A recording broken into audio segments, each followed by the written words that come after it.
Hey everybody, welcome back to the channel.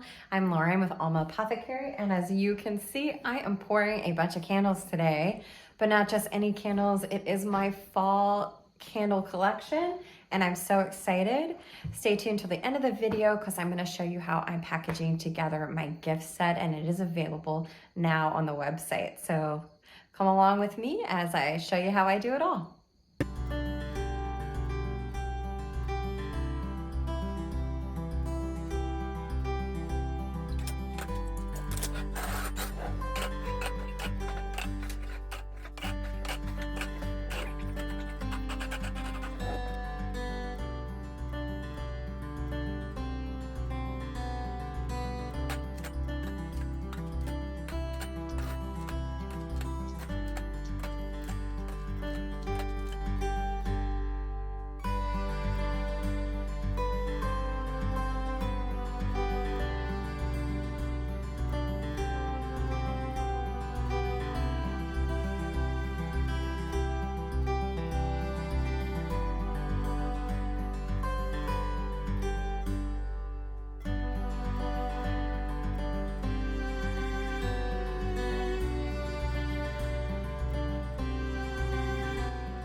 Finally got all of my candle jars with the warning label and the wick sticker, and the wick bar to keep the wick aligned. Truthfully, this took me about 30 minutes to do about 30 candles. I really try to take my time and make sure that the wick is really centered.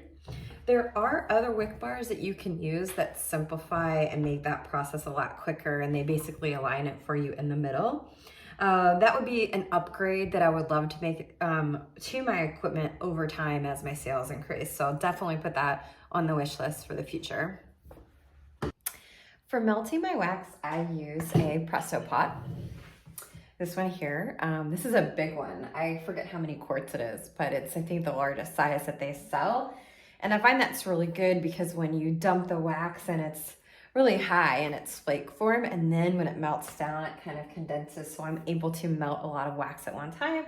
So that works out really good for me. So I'm going to go ahead and get my wax melting.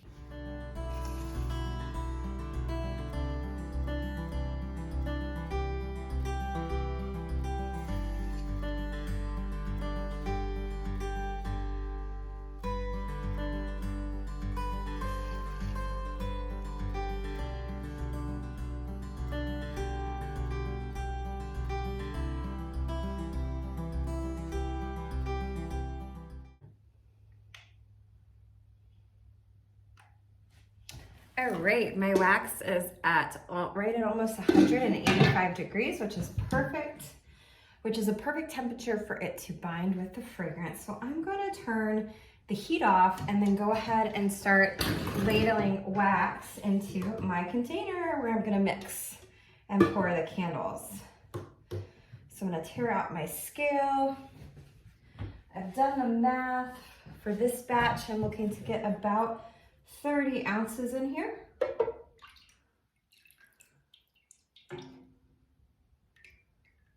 I actually just use the smaller pouring pitcher just like I would use a ladle. Okay.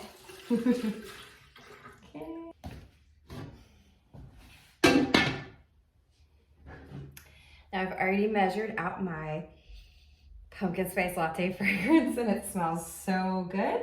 So I'm just gonna add it right in and stir for 2 minutes. And this helps to combine the fragrance with the wax. The molecules will actually come together. And it smells so good, guys. You get the notes of pumpkin, vanilla, spice, kind of like a chai thing going on in here. And it's just so good.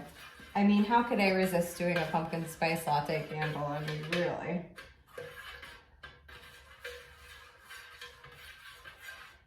All right, we'll just continue to stir. Let this fragrance oil seep out.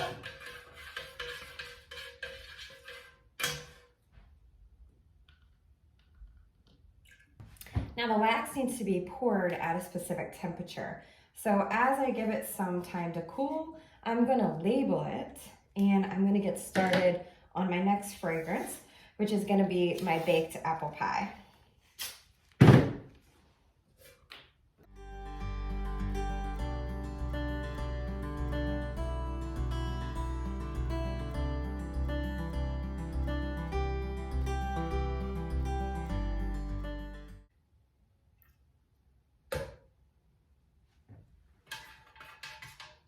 I'm hoping to pour about 10 of these today, and this baked apple pie is one of my favorites. I was really glad to find this particular clean burning scent because a lot of other apple pie scents that I have smelled are just overwhelming with the cinnamon and vanillin, and it actually gives me a pretty instant headache. So that's what I liked about this one, because the apple comes through. The spice is subtle, and you still get the notes of like a buttery, flaky pastry for the pie crust. So for me, this was one of the best apple pie fragrances I've ever had access to. So that's why I'm just super in love with this one. And another note about the fragrances is that they're all clean burning. So that's why I chose the scents that I chose. I get them without phthalates. Phthalates are bad for you. They're endocrine disruptors.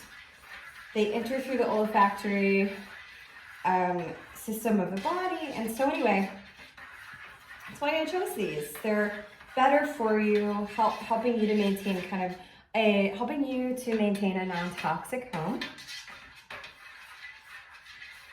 And again, I'm just stirring this really well so that the fragrance combines completely with the wax.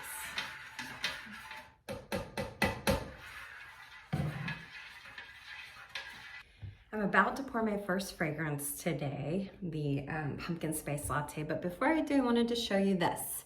This is a silicone candy tray. It's a heart-shaped mold, and I actually use this to make samples of the waxes, and these can be used in any wax warmer. This helps me because, first of all, even though I measure out my waxes by weight, there's always some that kind of sticks to the side, or whatever happens, there ends up being some leftover wax. And instead of wasting that, I can pour it in these molds. And then when people order, I include it in their order and say, here's a sample wax melter for you. And it gives them an idea of what my candles smell like. So that's what I'm gonna be doing today. And I'm gonna label this so I can keep up straight. And I'm really excited. I did that just a few times last year, but I kind of ran out of time. I was so frantic over the holiday season. So hopefully this year, since I'm a bit more prepared, I'm gonna be able to do this. And I think I'm gonna go to Michael's later today and figure out how I can package these and put a sticker on them just to make my customers feel appreciated as well. Anytime I can find a way in my process or I can include a little something extra, I like to do that. So this particular wax, it is recommended to pour at 135 degrees Fahrenheit. So I'll usually set a timer to check. And when I achieve that, I will go ahead and pour them. And I have found that it's very important to take that time to wait on that because it helps you to have smoother candle tops. It helps the wicks to set better. So practicing patience really pays off in candle making. So I'm gonna go ahead and get going on that.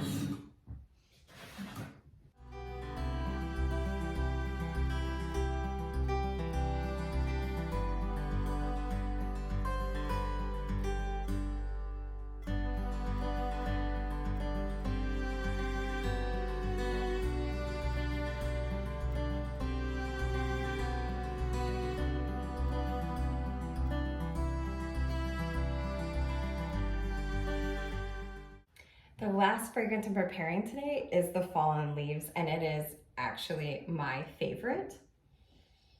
I just love it. It has notes of cinnamon and citrus, but what really comes through is also the pecan and the cedar and the cranberry. So it's like this hodgepodge of really pleasing, relaxing fall scents, and it's just my absolute favorite. When I smell it, I love it, and it's what I like to burn in my house the most.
So it's actually 2 days later, and I am thrilled with how these candles turned out.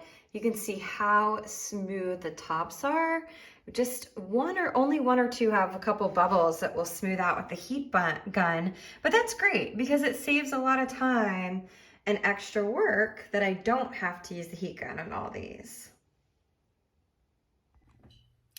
So next up, I'll just be taking all the wick bars off and trimming all these wicks to the appropriate size, and then we'll get them labeled.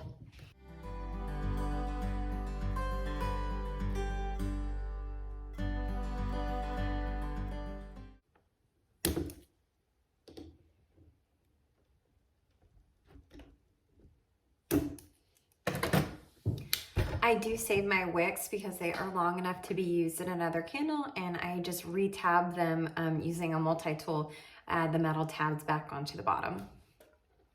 So wrapping up this video, here's how the completed candle gift set comes. It ships in this box, and your recipient will open it. We've got some lovely brown crinkled paper to give a beautiful display. You get the baked apple pie candle, the pumpkin spice latte, as well as the fallen leaves. Each candle is 5.5 ounces, 100% US grown soy. And I include a note card in here as well to let people know that these are handmade candles, how special they are. Each one is gonna burn an estimated 40 hours. And I will also hand write whatever note you'd like to have for the recipient on the back. So this is such a beautiful gift for really anyone to receive. I personally love to bring something to whoever's hosting our holiday gathering. I like to acknowledge, all the money that they spent on the groceries and preparing food and getting their house ready and all that stuff. So this is a beautiful gift for that individual or whoever, there's so many occasions. And it makes my heart so happy because I have so many customers reach out to me with gift messages. And so I feel awesome that I'm a really small part of making someone's day or holiday or occasion. So check it out. It's on my website now. I'll link it below. And thanks for being here, guys. I would love for you to subscribe, and I'll see you on the next video. Happy holidays.